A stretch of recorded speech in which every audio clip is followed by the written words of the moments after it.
موضوع ہے باپ کی شان۔ اللہ پاک نے ہر بندے کو باپ اور ماں کے ذریعے اس دنیا میں بھیجا ہے، تو رب پروردگار نے ان کو مقام بھی بڑا عطا فرمایا ہے۔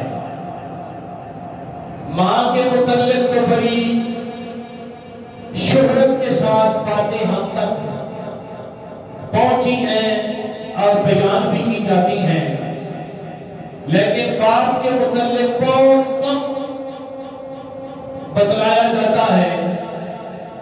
حالانکہ حضور سید عالم صلی اللہ علیہ وسلم سرکار نے دونوں کو مقام عطا فرمایا ہے۔ جس طرح مشہور حدیث بیان کی جاتی ہے ماں کے متعلق کہ جنت اللہ نے ماں کے قدموں میں رکھی ہے، اس میں کوئی شک نہیں ہے، لیکن آقا کریم علیہ السلام کا فرمان عالی شان یہ بھی موجود ہے کہ جس طرح ماں کے قدموں میں اللہ نے جنت رکھی ہے، اسی طرح باپ کے قدموں میں بھی اللہ نے جنت رکھی ہے۔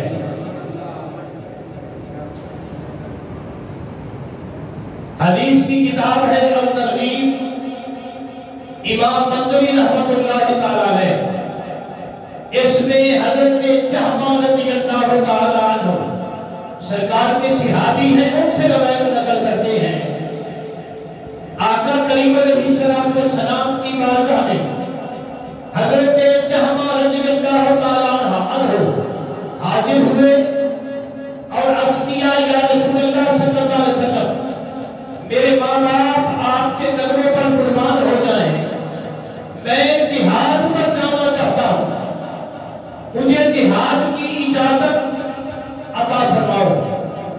تو آقا کریم علیہ السلام نے جو سب سے پہلا سوال فرمایا وہ یہ تھا، آلک والدان، تیرے والدین زندہ ہیں، تیرے والدین موجود ہیں، تیرے والدین حیات ہیں؟ تو حضرت جہمہ رضی اللہ تعالی عنہ آپ کیا جواب دیتے ہیں یا رسول اللہ صلی اللہ علیہ وسلم؟ قال نعم، اے اللہ کے لاڈلے حبیب علیہ السلام، میری ماں بھی زندہ ہے اور میرا باپ بھی زندہ ہے۔ آقا کریم علیہ السلام نے جب یہ سنا کہ میرا صحابی اس بات کا اقرار کر رہا ہے کہ میری ماں بھی زندہ ہے اور میرا باپ بھی زندہ ہے، تو آقا کریم علیہ السلام سرکار نے جو جواب ارشاد فرمایا، اس جواب نے اس امت کا بیڑا پار فرمایا۔ آقا کریم علیہ السلام نے فرمایا فَإِنَّ الْجَنَّةَ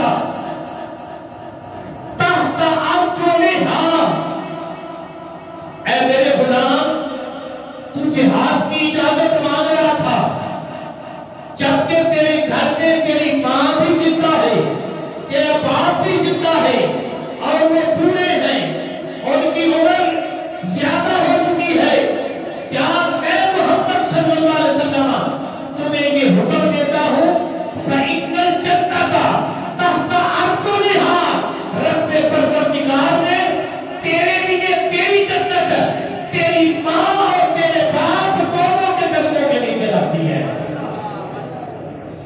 تیری جنت ارجلہا، دونوں کے قدموں کے نیچے ہے۔ ماں اور باپ دونوں کو اللہ نے یہ مقام عطا کیا ہے، صرف ماں کے لیے نہیں، باپ کو بھی یہ احساس آمنہ کے لال نے ارشاد فرمایا کہ اے میرے غلاموں، یہ بات دماغ کی تختی پہ نوٹ رکھو، کہیں باپ کا دل نہ توڑ بیٹھنا، کہیں باپ سے زیادتی نہ کر لینا۔ اگر رب کی جنت چاہتے ہو تو پھر تمہاری جنت رب پروردگار نے جس طرح تمہاری ماں کے قدموں کے نیچے رکھی ہے،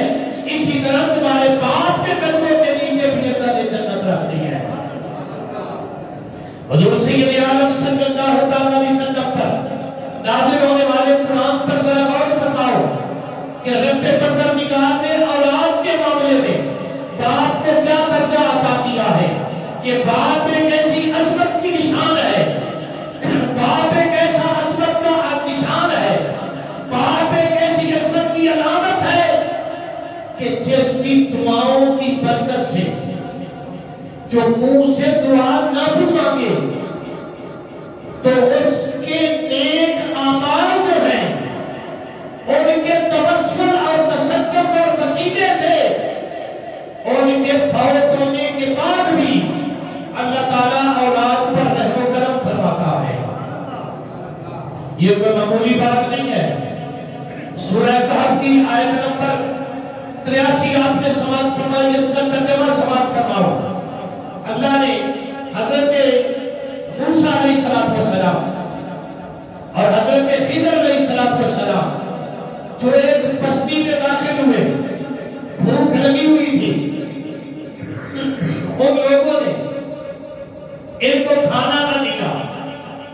اس بستی کا نام تھا انطاکیہ، اس شہر کا نام کیا تھا؟ انطاکیہ۔ جب اس بستی سے باہر نکلے تو ایک دیوار گر رہی تھی، یہ واقعہ اللہ سب کو پتا ہے۔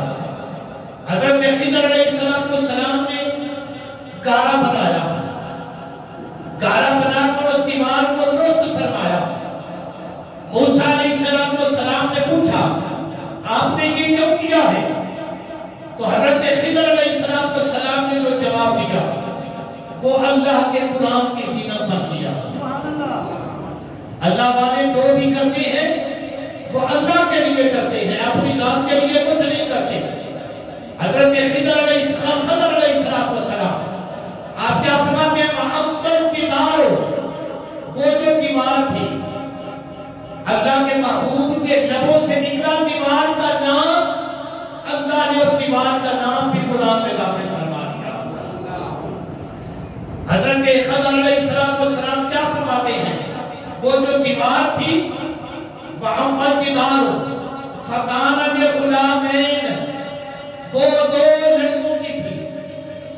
وہ جو دیوار تھی وہ دو بچوں کی تھی، دو لڑکوں کی تھی۔ یتیمین، وہ عام لڑکے نہیں تھے بلکہ وہ دونوں یتیم بچے تھے جن کی ملکیت کو دیوار تھی نا، وہ یتیم بچوں کی دیوار تھی۔ آج ہم تو تلاش کرتے ہیں کہ کہیں سے میں جگہ مل جائے، چاہے یتیموں کی ہو مسکینوں کی ہو، اس پر قبضہ ہمارا ہونا چاہیے۔ تو رب پروردگار نے جو قانون عطا کیا ہے ذرا اس پر غور کرو۔ حضرت خضر علیہ السلام آپ کیا فرماتے ہیں؟ جس دیوار کو میں نے ٹھیک کیا ہے وہ دو یتیم بچوں کی تھی، فی المدینہ دے، جو اس شہر میں رہتے ہیں، جو اس شہر میں رہتے ہیں۔ وَقَانَ تَحْتَهُ كَنْزٌ لَهُمَا، اس دیوار کے نیچے ان دونوں یتیم بچوں کا خزانہ ہے۔ یہ میں قرآن پڑھ رہا ہوں۔ وَقَانَ کیا کہتے ہیں؟ تھا، ہے۔ تَحْتَهُ، اس کے نیچے، تَحْتَهُ، اس دیوار کے نیچے، كَنْزٌ لَهُمَا، خزانہ ہے ان دونوں کا، خزانہ ہے ان دونوں کا۔ یہ جو دیوار گر رہی تھی ابھی گری نہیں تھی، اس کے نیچے کیا ہے؟ پوشیدہ، بولو مسئلہ سمجھا رہا ہوں۔ اس کے نیچے کیا ہے؟ خزانہ، دو یتیم بچوں کا، جو ابھی تک شہر والوں کو نظر نہ آیا تھا، دیوار کے نیچے تھا، پردے کے نیچے تھا، چھپا ہوا تھا، لیکن اللہ کے محبوب بندے کی نظر زمین کے نیچے تہوں میں چھپی ہوئی چیز کو بھی دیکھ رہی تھی۔ یہ اللہ والوں کی نظر کا کمال ہے۔ جو ہمیں نظر نہیں آتا ہو اللہ والا، دکاندار نہ ہو، اس کی گاڑی اللہ کے ساتھ ہو، تو وہ زمین کے نیچے چھپی ہوئی چیزوں کو بھی دیکھ لیتا ہے۔ آج جاہل پیروں نے عوام کے دماغ خراب کر دیے ہیں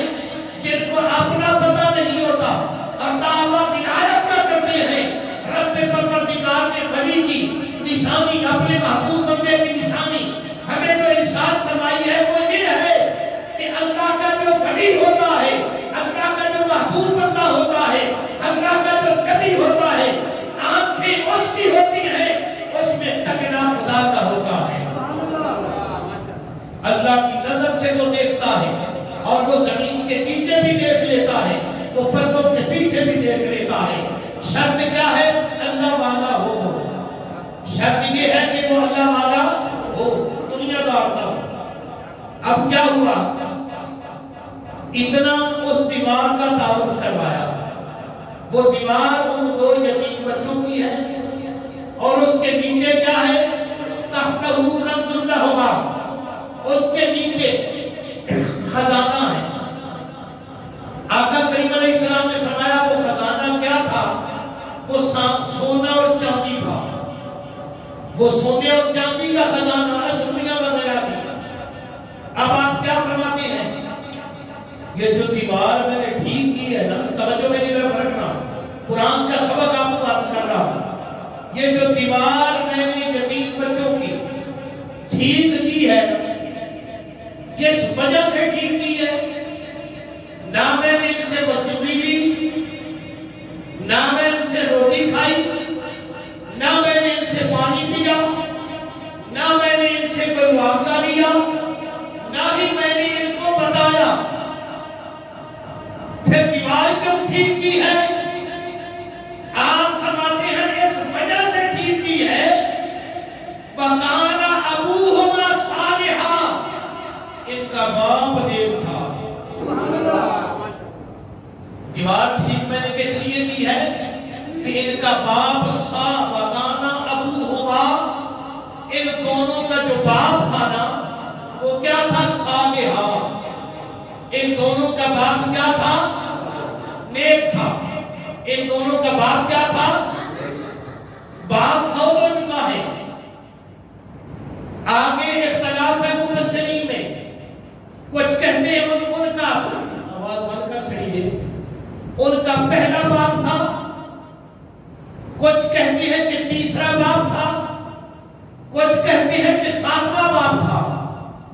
یعنی ان کی آبا و اجداد میں سے ان کا 7واں دادا تھا یا تیسرا دادا تھا یا پہلا باپ تھا. کچھ بھی تھا تو ان کا باپ پہلا تھا، تیسرا تھا یا 7واں تھا.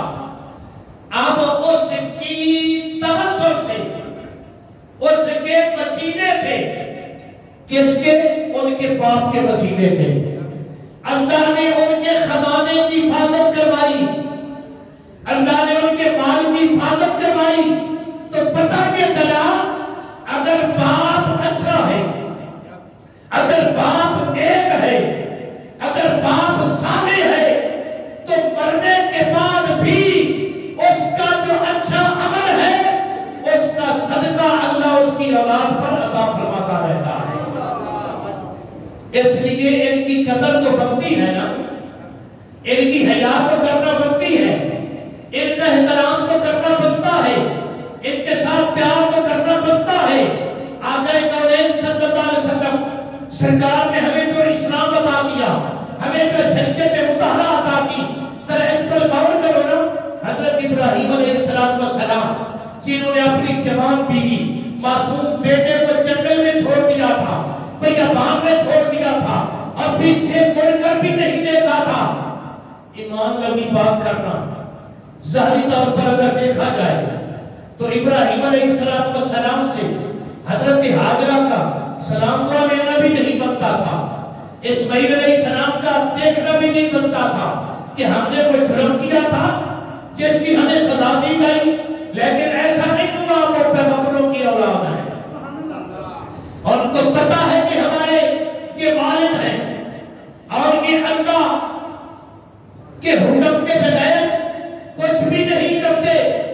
جب آئے نا کئی سالوں کے بعد تو پتا چلا کہ میرے اسماعیل نے شادی کر لی ہے، تو اس بہو نے حضرت ابراہیم علیہ السلام کا ادب نہ کیا، احترام نہ کیا.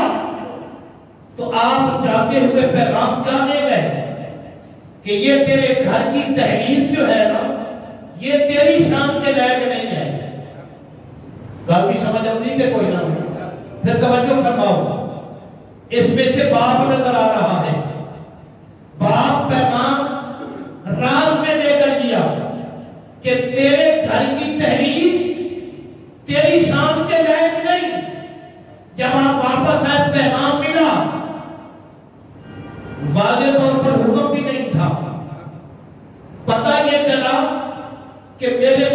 کی اس نے عزت نہیں کی، میرے باپ کا اس نے احترام نہیں کیا، اور پیوں کو کھلے مارنے والوں، باپوں کو تحریر سے دھتکارنے والوں، آمنا ملت ابراہیم کا اندازہ کرو۔ اسماعیل علیہ السلام نے اسی وقت اپنی بیوی کو طلاق دے دی، فرمایا جہاں میرے باپ کا ادب نہیں ہے، جہاں میرے باپ کی عزت نہیں ہے، جہاں میرے باپ کا احترام نہیں ہے، وہ عورت میرے گھر میں نہیں رہ سکتی۔ آپ نے باپ کی عزت کی خاطر، اس کا ظاہری طور پر کوئی قصور بھی نہیں تھا، اور پھر اسماعیل علیہ السلام، آپ کا وہاں کوئی خاندان بھی نہیں ہے، وہاں کوئی قبیلہ بھی نہیں ہے، آپ اکیلے رہتے ہیں، اس کے باوجود مد نظر باپ کی عزت کو رکھا کہ جہاں میرے باپ کی عزت نہیں ہے، میں اس گھر کو بھلا کیا کروں، میں اس گھر کو کیسے آباد رکھ سکتا ہوں۔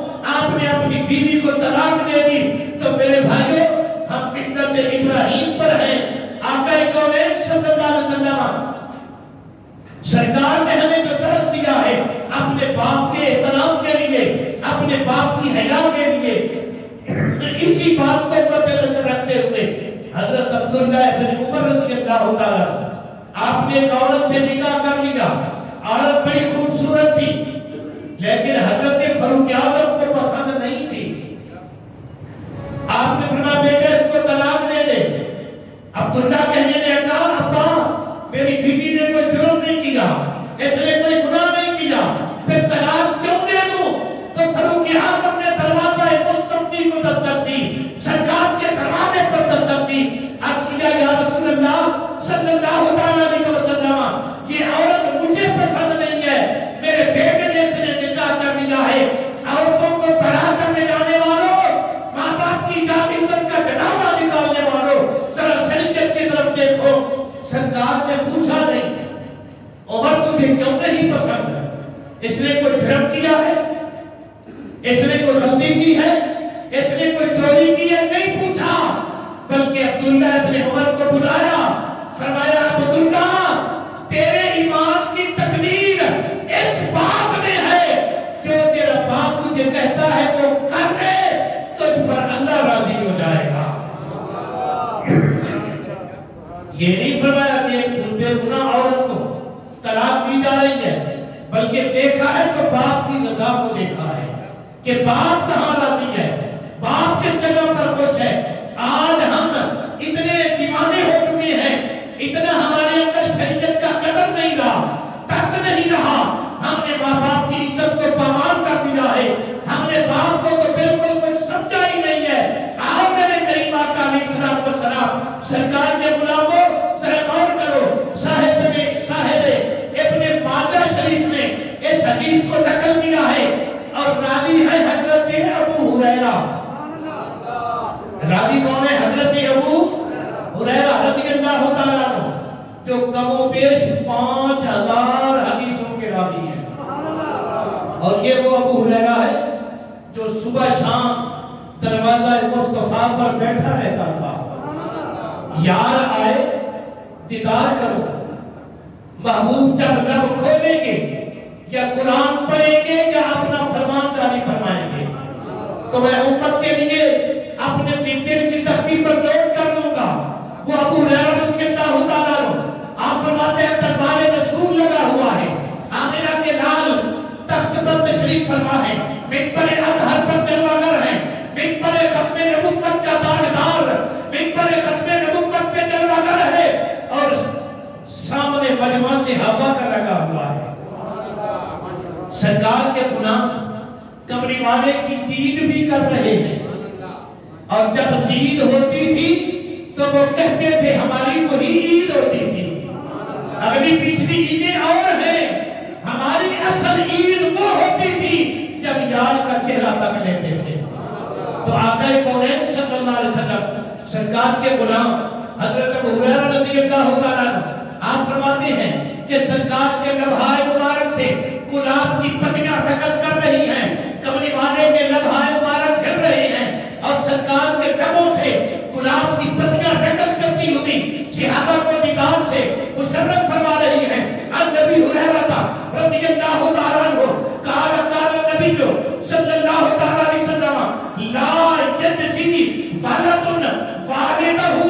إلا أن يجده مملوكا فيسترجه فيعتقه أو كما قال النبي صلی اللہ تعالی علیہ وسلم رواہ ابن ماجہ. میری سرکار کا فرمان عالی شان سن کے جس کے سینے میں ٹھنڈ پہنچی ہے محبت سے کہہ دو سبحان اللہ. سبحان اللہ. نعرہ تکبیر، نعرہ رسالت، نعرہ حیدری، عظمت و شان مصطفیٰ، تاجدار ختم نبوت، تاجدار ختم نبوت، نعرہ تحقیق، نعرہ غوثیہ. میرے نبی کی زبان اطہر سے نکلی ہوئی بات. سرکار نے ارشاد فرمایا میرے صحابہ سن لو، تم میں سے کوئی بندہ اپنے باپ کا حق ادا نہیں کر سکتا. سرکار نے کیا فرمایا کہ تم میں سے کوئی بندہ اپنے باپ کا حق ادا کر سکتا نہیں. فرمایا لا یجزی ولد والدہ، کوئی بیٹا اپنے باپ کا حق ادا نہیں کر سکتا. صحابہ نے ہاتھ باندھے، کملی والے کے قدموں پہ ہاتھ رکھا. یا رسول اللہ ہمارے ماں باپ آپ پر قربان ہو جائیں، ہماری کائنات کی عزتیں آپ کے قدموں پر قربان ہو جائیں. کوئی تو طریقہ ارشاد فرمائے، کوئی تو طریقہ ہوگا کہ باپ کا حق کس طرح ادا ہو سکتا ہے. سرکار نے ارشاد فرمایا ایک مثال دے کر تمہیں سمجھاتا ہوں، اس مثال کو مد نظر رکھو اور اپنے باپ کی خدمت اس مثال کو مد نظر رکھتے ہوئے کرو، پھر ہو سکتا ہے کہ باپ کا حق ادا ہو جائے. صحابہ تب بخود ہو گئے. عرض کیا یا رسول اللہ صلی اللہ علیہ وسلم ہمیں ارشاد فرماؤ ہم کس طرح اپنے باپ کا حق ادا کر سکتے ہیں. تو کملی والے صلی اللہ علیہ وسلم سرکار نے ارشاد فرمایا بالفرض کسی کا تم میں سے کسی کا باپ کسی کا زر خرید غلام ہو. بات کی سمجھ آئی؟ تمہارے باپ کو کسی نے خریدا ہوا ہو، وہ اس کا غلام ہو، اس کا جسم اس نے خرید رکھا ہو، اس کے جسم کے بدلے اس نے رقم ادا کی ہوئی ہو. خدا نہ کرے تم میں سے کسی کا باپ کسی کا غلام ہو. نوکر نہیں، نوکر اور چیز ہوتی ہے، وہ تو ملازم ہوتا ہے، وہ تنخواہ پر کام کرتا ہے. غلام کا مطلب ہے سر خرید، اس کی جسم کا مالک، اس کی جان کا مالک، اس کو خرید کر اس نے اپنے کنٹرول میں کیا ہوا ہے. اس کا وہ مالک ہے. جس طرح کو بندہ جانور کو خرید لیتا ہے وہ اس جانور کا مالک ہے. وہ چاہے تو اس کو ہلوں پہ جوتے، چاہے تو اس کو جناب کنویں پہ جوتے، چاہے تو اس پر وزن ڈالے، وہ جو مرضی اس پر کرے، چاہے تو اس پر بیٹھ کر سفر کرے. جس طرح وہ جانور کا مالک ہے اسی طرح بندوں کے مالک ہوا کرتے تھے. آقا کریم علیہ السلام سرکار نے ارشاد فرمایا میرے غلاموں میں تمہیں صرف مثال دے کر بیٹھ جاؤ، ماشاءاللہ بیٹھ جاؤ، میں صرف تمہیں مثال دے کر یہ سمجھا رہا ہوں. اللہ نہ کرے اگر کسی کا باپ کسی کا سر خرید غلام ہو تو وہ اس کا بیٹا مزدوری کرنا شروع کر دے، حلال کے پیسے جمع کرنا شروع کر دے، حلال کے پیسے اتنے جمع کرے جتنے اس کے باپ پر اس نے خرچ کیے ہوئے تھے. وہ حلال کا ایک ایک روپیہ جمع کر کے، حلال کا ایک ایک پیسہ جمع کر کے اپنے باپ کو خرید کر پھر آزاد کر دے تو سمجھ لو اس نے کچھ نہ کچھ اپنے باپ کا حق ادا کر دیا ہے. سبحان اللہ. ذرا مثال کو مد نظر رکھو. آج کیا ہے، ہم تو باپ کو روٹی نہیں دے سکتے. جب باپ پورا ہو جائے ہمارے کمرے میں آ جائے جہاں 4 دوست بیٹھے ہو، ہم نے بیلٹ پہنی ہوئی ہو تو کہتے ہیں ابا میرے کمرے تو آ گیا تو میری بستی ہو گئی ہے، میرے یار بیٹھے ہوئے ہیں. باپ پورا ہو چکا ہے نا، اس کے چہرے پہ سروٹیں پڑ چکی ہیں، اس نے کھدر کا قمیض اور جناب تہمت باندھا ہوا ہے، کھلے کپڑے پہنے ہوئے ہیں، چہرے پر سفید داڑھی ہے، اوپر اس نے دستار باندھی اور وہ سادہ قسم کا بندہ، وہ دیہاتی قسم کا بندہ، ہم اس کو باپ تسلیم کرنے کے لیے تیار نہیں ہوتے، اپنے باپ کا تعارف کروانے کے لیے تیار نہیں ہوتے۔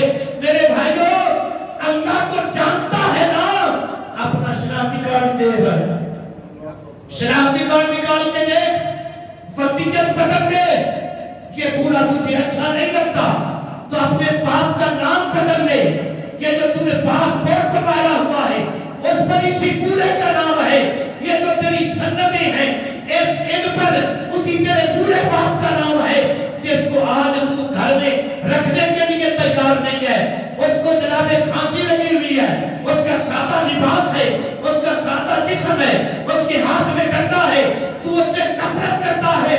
سمجھ لے، جب تو بچپن میں اپنے کپڑوں میں پوٹی کر دیا کرتا تھا تو اس کو بو نہیں آتی تھی، یہ اپنے ہاتھوں سے تیرے کپڑوں کو دھویا کرتا تھا، اس نے کبھی نہیں کہا تھا کہ تو نے میرے اوپر پیشاب کر دیا ہے، میرے اوپر تو نے بڑا پخانہ کر دیا ہے، کبھی بھی اس نے نفرت نہیں کی تھی، تو گندا ہوتا تھا، یہ تیرا منہ چوم رہا ہوتا تھا۔ کبھی یہ بھی سوچا تو نے، آج تو نفرت کر رہا ہے، رب پروردگار کے پیارے محبوب صلی اللہ علیہ وسلم نے فرمایا، خبردار خبردار خبردار، اگر تو اپنے باپ کو، پورے باپ کو کندھوں پہ اٹھا کر 7 حج بھی کروا دے تو تو نے باپ کا حق ادا نہیں کیا۔ آج کیا ہے، تو فیشنی بیوی کی خاطر اپنے باپ کو دھکے دے رہا ہے، ماڈرن بیوی کی خاطر تو اپنے کعبے سے منہ موڑ رہا ہے۔ سمجھ لے، آقا کریم علیہ السلام نے ارشاد فرمایا، سورہ آراف کا شان نزول کیا ہے؟ سرکار نے فرمایا میدان محشر لگا ہوگا، کچھ لوگ نہ جہنم میں ہوں گے نہ جنت میں ہوں گے، درمیان ایک جگہ ہوگی، وہاں ہوں گے۔ صحابہ نے عرض کیا، یا رسول اللہ صلی اللہ علیہ وسلم، وہ کون لوگ ہوں گے جن کے لیے نہ جہنم میں ٹھکانہ ہے نہ جنت میں ٹھکانہ ہے؟ سرکار نے فرمایا وہ شہیدوں کی ایک جماعت ہوگی، وہ شہیدوں کی ایک جماعت ہوگی۔ یا رسول اللہ، شہیدوں کو جنت میں داخل نہیں کیا گیا؟ سرکار فرماتے ہیں انہوں نے اپنے رب کے نام پر اپنی جانوں کا نذرانہ تو پیش کیا تھا لیکن وہ ماں باپ کے گستاخ تھے، اس لیے اللہ نے ان کو جنت میں داخل نہیں ہونے دیا۔ خبردار خبردار مسلمانوں، اپنے عقائد درست کر لو، اپنے اعمال درست کر لو، اپنی سوچ درست کر لو، اپنا عقیدہ درست کر لو، اپنا دلہ درست کر لو۔ یہ تمہاری نمازیں منہ پر مار دی جائیں گی، یہ تلاوتیں منہ پر مار دی جائیں گی، حج منہ پر مار دیے جائیں گے، جہاد منہ پر مار دیے جائیں گے۔ جس کا باپ اس پر راضی نہیں ہے اس پر عرشوں کا خدا بھی راضی نہیں ہے۔ ابھی زندگی ہے، ماں باپ زندہ ہیں، ان کو راضی کر لو اگر رب کو راضی کرنا ہے۔ اگر ماں باپ راضی ہو گئے، باپ راضی ہو گیا تو سمجھ لو عرشوں کا خدا راضی ہو گیا۔ ایسے بھی میری سرکار نے فرما دیا کہ تو صبح اٹھے نا خوشی خوشی اپنے باپ کا چہرہ دیکھ لے، تو نے کچھ بھی ابھی نہیں کیا، نہ دوائی کھلائی ہے، نہ اس کے کپڑے بدلے ہیں، نہ اس کا بھی ناشتہ کروایا ہے، نہ اس کا بھی منہ دھلوایا ہے، نہ بھی اس کو پخانہ کروایا ہے۔ ایک ضمن مسئلہ آ گیا، باپ بوڑھا ہو جائے، نظر کمزور ہو جائے، اعضاء کمزور ہو جائے، پاؤں پر کھڑا نہیں ہو سکتا، بیٹھ کر پخانہ نہیں کر سکتا، ہاتھ کانپتے ہیں، ہاتھوں سے کچھ کر نہیں سکتا۔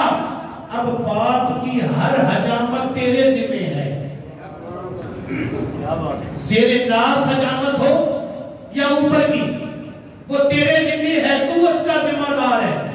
اگر تیرا باپ زیر ناف بال بڑے لے کر قبر میں چلا دیا تو اس کے لیے کل میدان محشر میں کچھ سے پوچھا جائے گا، یہ سوال تیرے سے کیا جائے گا کہ تو جوان تھا، جب تو بچہ تھا تو تیری ہر حاجت کا دھیان تیرا باپ رکھتا تھا، آج وہ بوڑھا ہو گیا، اس کے اعزاز کمزور ہو گئے، وہ بچپن کی طرف لوٹ گیا، تو تجھے خبر نہیں کہ کیا کیا تو نے کرنا ہے، یہ تیری ذمہ داری ہے، یہ تجھ پر فرض ہے۔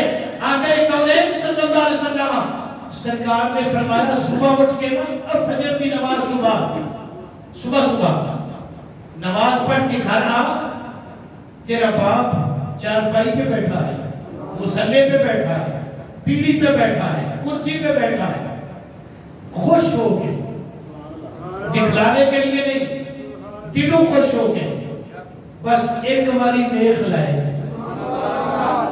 کچھ نہیں کرنا، ابھی کیا کچھ نہیں، صرف خوش ہو کر، خوشی آپ سمجھتے ہیں نا، خوش ہونا بڑا اوکھا ہے، مسکرانا اوکھا نہیں، اندر سے خوش ہونا اوکھا ہے۔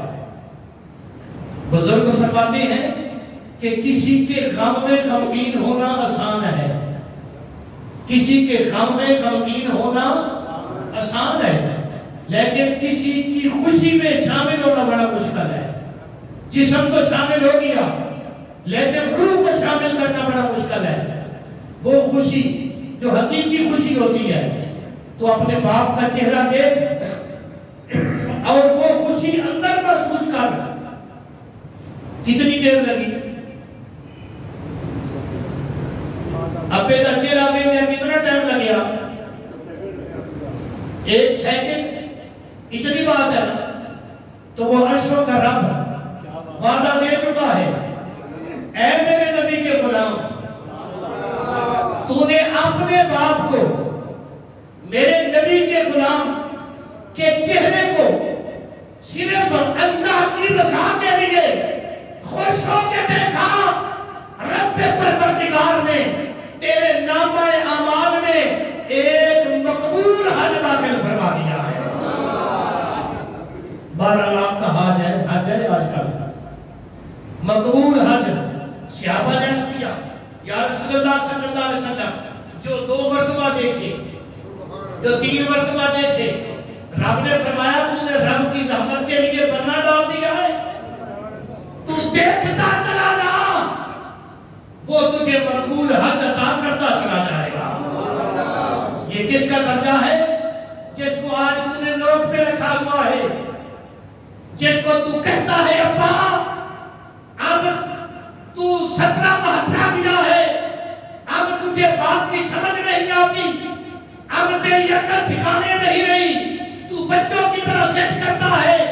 رب پروردگار نے فرمایا خبردار خبردار خبردار، اف ولا تنہرہما، اور یہ پورا ہو جائے، یہ 17 مہترا جائے، اس کی دماغ بچوں والی ہو جائے، یہ ضدیں کرنے لگے، اس کے باوجود اس کی آگے تو نے کلمہ اف بھی نہیں کہنا۔ اف کی کیا حیثیت ہے؟ اس سے کوئی نیچے کا لفظ ہوتا نا تو شریعت وہ بھی بیان کر دیتی، لیکن اللہ پاک نے ارشاد فرمایا کہ تو نے اپنے باپ اور ماں کے آگے کب؟ جب وہ 17 بہترے جائیں، جب وہ بوڑھے ہو جائیں، وہ کبیر ہو جائیں، بڑے ہو جائیں، ان کے جسم کے ذات کمزور ہو جائیں، تو تو نے ان کے آگے آنکھیں نہیں نکالنی، بڑ نہیں کرنی، ان کے آگے بک بک نہیں کرنی، ان کے آگے بھونکنا نہیں، ان کے آگے اوف بھی نہیں کرنا۔ وہ جو کہتے چلے جائے تو کرتا چلا جا، سمجھ لے کہ تم نے رب کی رحمت کو دروازے کو ہاتھ پا لیا ہے۔ آقا کونین صلی اللہ علیہ وسلم سرکار کی زوجہ محترمہ حضرت اماں عائشہ صدیقہ، تیری بھی ماں میری بھی ماں، سارا کلمے پڑھنے والوں کی ماں، جنہوں نے اماں عائشہ کو ماں سمجھ لیا، انہوں نے آمنہ کے لال کی نبوت کا اقرار کر لیا۔ جنہوں نے اماں عائشہ کو ماں نہیں سمجھا، سمجھ لو انہوں نے آمنہ کے لال کی نبوت کا انکار کر دیا ہے، انہوں نے اللہ کے قرآن کا انکار کر دیا ہے، جس کا کلمہ مکمل اور اکمل ہے، عائشہ اس کی ماں ہے۔ وَأَزْوَاجُهُ أُمَّهَاتُهُمْ، آمنہ کے لال کی ساری بیویاں ہم مومنوں کی مائیں ہیں۔ وہ فرماتی ہیں شریعت کا تیسرا حصہ ہمیں اما عائشہ کے دوے سے ملا ہے۔ آقا کونین صلی اللہ علیہ وسلم سرکار کی زوجہ محترمہ ہم سب کی ماں طبرانی اوسط میں کی حدیث پاک موجود ہے۔ اما عائشہ صدیقہ رضی اللہ تعالیٰ عنہ آپ فرماتی ہیں کہ دربار رسول لگا ہوا تھا، غلام اپنے اپنے جھولیاں بھر رہے تھے، اپنے سوال کر رہے تھے، میرے نبی قاسم خیرات بن کر غلاموں کو عطا فرما رہے تھے۔ ایک آدمی آ گیا، جوان آدمی سرکار کی بارگاہ میں جب حاضر ہوا تو اماں جی فرماتی ہیں میں نے دیکھا کہ اس کے ساتھ ایک بوڑھا آدمی ہے اور وہ چل کس طرح رہے ہیں، اس جوان کے کندھے پر اس بوڑھے نے سہارا لگا ہوا ہے اور سہارے کے ساتھ وہ چل رہا ہے، جوان کا آسرا لے کر، جوان کا سہارا لے کر۔ جب وہ سرکار کی بارگاہ میں حاضر ہوا تو آقا کونین صلی اللہ علیہ وسلم سرکار نے جب اس کو دیکھا تو سرکار نے فرمایا من ھذا معک، آنے والے یہ تیرے ساتھ کون ہے؟ آنے والے یہ تیرے ساتھ کون ہے؟ وہ جو بوڑھا تھا نا اس کا لباس پرانا تھا، اس کے جسم پر چہرے پر سلوٹیں پڑی ہوئی تھی، اس کی داڑھی سفید تھی، اس کا رنگ بھی پھیکا پڑ چکا تھا۔ یہ آنے والا جوان چاہیے تو یہ تھا یہ کہہ دیتا بھی میرا ہمسایہ ہے یا میری گلی محلے کا ہے، کیوں کہ میں جوان ہوں، میں خوبصورت ہوں، میں اس کا تعارف کروں، میری بھی عزتی ہوگی۔ لیکن یہ صحابہ ہیں جن کی لو میں ایمان بھرا ہوا تھا، وہ کیا عرض کرتا ہے؟ قال ابی، یا رسول اللہ صلی اللہ علیہ وسلم یہ میرے ابا جان ہیں، اے کملی والے صلی اللہ علیہ وسلم یہ میرے والد گرامی ہیں، یہ میرے ابو جی ہیں۔ قال ابی، آج جو بندہ کہتا ہے یہ میرے ابو جی ہیں، صرف ابو کہنے سے اللہ 30 نیکیاں عطا کر دیتا ہے، صرف ابو کہنے سے، پاپا کہنے سے کچھ نہیں ملتا، گناہ ملتے ہیں۔ یہ لفظ ابو، ابا، ابی یہ عربی کے ہیں اور قرآن پاک میں آئے ہیں۔ صرف ابا اتنی شان کا مالک ہے، اتنی عزتوں کا مالک ہے کہ اس کو صرف ابا کہیں، اللہ بدلے میں 30 نیکیاں دے دے، 30 گناہ معاف کر دے، 30 درجے جنت میں بلند کر دے، اور پھر کیوں نہیں شکریہ ادا کرتے ابو کا؟ اتنا محسن ہے وہ ہمارا، اتنا ہم پر اس کا احسان ہے، فقط اس کا نام لینے سے اللہ اتنے درجے عطا کر دیتا ہے۔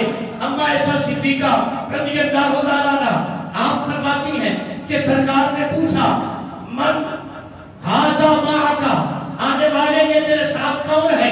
تو اس میرے نبی کے غلام نے میرے نبی کے قدموں پہ ہاتھ رکھا، قدمین مصطفیٰ کو چوما اور ہاتھ پاک باندھ کر عرض کرتا ہے قال ابی، یا رسول اللہ صلی اللہ علیہ وسلم یہ میرے ابو جان ہے، یہ میری جانوں کا مالک ہے، یہ میرا باپ ہے، یہ رب پروردگار کی بارگاہ میں یہ مجھے اس کائنات میں لانے کا سبب ہے، یہ میرے والد گرامی ہے۔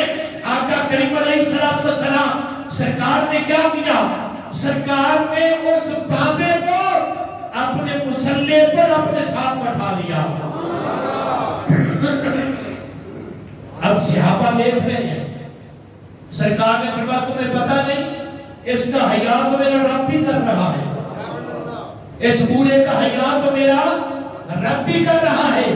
بدقسمت ہیں ہم لوگ جو باپ کا حیا نہ کر سکے، جو باپ کی شرم نہ رکھ سکے، اور جس کا مصطفیٰ حیا کرے، جس کا جبرائیل حیا کرے، جس کا خدا حیا کرے۔ ہمیں چاہیے ہم اس باپ کا حیا کریں۔ آقا کریم علیہ السلام بات تو لمبی تھی لیکن موضوع کے مطابق عرض کرنا چاہتا ہوں۔ سرکار نے فرمایا میں تجھے 4 وصیتیں اس تیرے باپ کے لیے کرنا چاہتا ہوں۔ کتنی وصیتیں؟ 4 وصیتیں تیرے باپ کے لیے تجھے کرنا چاہتا تو وہ غلام عرض کرتا ہے یا رسول اللہ صلی اللہ تعالیٰ علیہ وسلم کملی والے ارشاد فرماؤ. سرکار نے ارشاد فرمایا سن لے پہلی وصیت یہ ہے کہ اگر تو سنو پہلی وصیت یہ ہے کہ اگر تو کبھی اتفاق ہو جائے اپنے باپ کے ساتھ چل رہا ہے راستے میں سفر کر رہا ہے سڑک پہ چل رہا ہے یا کسی بندے پہ چل رہا ہے یا کسی گلی میں چل رہا ہے یا کسی گلے میں جا رہا ہے آقا کریم علیہ السلام نے ارشاد فرمایا فلا تمشی امامہ خبردار خبردار تیرا قدم تیرے باپ سے آگے نہیں ہونا چاہیے. اور بات بھی سمجھ بھی آئی ہے کہ کوئی نہ یا خدا نہیں کرتے ہو پہن کے مولوی صاحب کیڑے پاسے کو پہنے اور باپ کا حیا یہ کس کی زبان ہے؟ آمینہ کے لال کی. سرکار نے ارشاد فرمایا اگر تو باپ کے ساتھ چل رہا ہے تو پھر کیا کرنا؟ فلا تمشی امامہ تیرا یہ جو قدم ہے نا یہ تیرے باپ سے آگے نہیں چلنا چاہیے تیرے باپ سے آگے نہیں ہونا چاہیے. تیرے باپ کا قدم آگے ہو تیرا قدم پیچھے ہو. مطلب کیا کہ زندگی بھر اپنے باپ کے آگے نہ چلنا اپنے باپ سے آگے قدم نہ بڑھانا. جب تیرا باپ چل رہا ہو اس کے پیچھے پیچھے چلنا. جب تو اپنے باپ کے پیچھے چلے گا تو اللہ کی رحمت کے فرشتے تیرے دائیں بائیں آگے پیچھے رب کی رحمت میں گھیر کر تجھے چلا جائیں گے. اور آقا کریم علیہ السلام نے فرمایا دوسری وصیت یہ ہے وَلَا تَجْلِسْ قَبْلَهُ اگر اتفاق ہو جائے کہ تو اپنے باپ کے ساتھ کسی مجلس میں گیا ہے کسی اکٹھ میں گیا ہے کسی جگہ پر جہاں لوگ بیٹھے ہیں وہاں تو اپنے باپ کے ساتھ گیا ہے. بات کو ذرا غور سے سننا. آقا کریم علیہ السلام نے فرمایا وَلَا تَجْلِسْ قَبْلَهُ جب تک تیرا باپ بیٹھ نہ جائے جب تک تیرا باپ بیٹھ نہ جائے تجھے بیٹھنے کی اجازت نہیں ہے. خبردار پہلے باپ کو بٹھانا جب تیرا باپ بیٹھ جائے اگر تجھے جگہ ملے تو بیٹھ جانا وگرنہ کھڑے رہنا اپنے باپ کے قریب تاکہ کائنات والوں کو پتہ چل جائے کہ باپ کا حیا اس طرح کیا جاتا ہے باپ کی شرم اس طرح کی جاتی ہے. آج ہم کس انداز میں اپنے باپ کے ساتھ زندگی گزار رہے ہیں ذرا اپنا بیڈ بھی دیکھ لے باپ کا بیڈ بھی دیکھ لے ذرا اپنا باورچی خانہ بھی دیکھ لے باپ کا باورچی خانہ بھی دیکھ لے اپنے کپڑے بھی دیکھ لے باپ کے کپڑے بھی دیکھ لے اپنا جوتا بھی دیکھ لے باپ کا جوتا بھی دیکھ لے. تجھے پتہ چل جائے گا کہ تو حدیث مصطفیٰ صلی اللہ علیہ وسلم پر عمل کر رہا ہے جب مصطفیٰ کی رحمت سے تو دور ہوتا جا رہا ہے. اگر آمینہ کے لال کی رحمت کی ضرورت ہے تو پھر آمینہ کے لال کے احکامات پر بھی عمل کرنا پڑے گا. اس کے مصطفیٰ کا مطلب یہ نہیں ہے کہ صرف نعرہ لگا لیا عمل کی کوئی ضرورت نہیں. سرکار نے فرمایا تیسری وصیت کی ہے سن لے. فرمایا سن تیسری وصیت کیا ہے وَلَا تَدْعُهُ بِاسْمِهِ کبھی بھی اپنے باپ کا نام لے کر نہ بلانا. کبھی بھی اپنے باپ کا نام لے کر نہ بلانا. مثال کے طور پر میرے جو والد محترم کا نام ہے غلام محمد مجھ پر یہ فرض ہے کبھی اپنے باپ کو اس نام سے نہ پکاروں بلکہ کس انداز سے پکاروں ابا جی ابو جی بڑے ادب سے احترام سے. یہ سرکار نے منع فرمایا ہے کہ تو جتنے مرضی بڑے عہدے پہ چلا جا جتنی مرضی ترقی کر لے تیرے نیچے 2 کروڑ کی گاڑی آ جائے تیرا باپ ریہڑی چلانے والا ہو اس کے باوجود تو نے اپنے باپ کا نام نہیں لینا. خبردار اپنے باپ کا نام لینا تو اللہ اپنی رحمت کے قابضوں سے تیرا نام خارج کر دے گا. آقا کریم علیہ السلام نے فرمایا چوتھی وصیت تجھے یہ کرنا چاہتا ہوں. فرمایا بلا تصف لہو کبھی اپنے باپ کو گالی نہ دینا کبھی اپنے باپ کو گالی نہ دینا. ڈائریکٹ گالی کی بات نہیں ہے. صحابہ نے عرض کیا یا رسول اللہ صلی اللہ علیہ وسلم کوئی اتنا بھی بدبخت ہو سکتا ہے اپنے باپ کو گالی دے؟ فرمایا سن لو، اگر تو کسی کے باپ کو گالی دے گا وہ بدلے میں تیرے باپ کو گالی دے گا تو اس کا مطلب یہ ہے کہ تو نے اپنے باپ کو گالی دی ہے. جو ڈائریکٹ گالی نہیں دے رہا انڈائریکٹ گالی آ رہی ہے اس پر رب کی رحمت کے بوئے بند ہو رہے ہیں. تو جو ڈائریکٹ اپنے باپ کو گالی دے، جو ڈائریکٹ اپنے باپ کو دھکے مارے، جو ڈائریکٹ اپنے باپ کو برا بھلا کہے، وہ بندہ بھول چکا ہے، وہ رب کی رحمت کا دروازہ بھول گیا ہے، اس نے جنت کا راستہ بھول دیا ہے، وہ اللہ کی رحمت سے دور ہو چکا ہے. میرے بھائیوں آؤ ابھی وقت ہے، زندگی میں چند سانس باقی ہیں. اگر اس رب کو راضی کرنا چاہتے ہو، رب کے نبی کو راضی کرنا چاہتے ہو تو پھر اپنے باپ کو راضی کر لو. یہ زمین پر یہ سفید بالوں والا، یہ ڈنڈے پر چلنے والا، جس کے ہاتھ کانپ رہے ہیں، جس کی نظر بند ہو چکی ہے، جس کے پاؤں ساتھ نہیں دے رہے، اس کو زمین پر راضی تو کر لے، عرشوں کا خدا راضی تجھ پر خود بخود ہو جائے گا. اللہ ہم سب کو عمل کی توفیق عطا فرمائے. اللہ تعالی ہم سب کو شریعت مصطفیٰ صلی اللہ علیہ وسلم سمجھ کر اس پر عمل کی توفیق عطا فرمائے.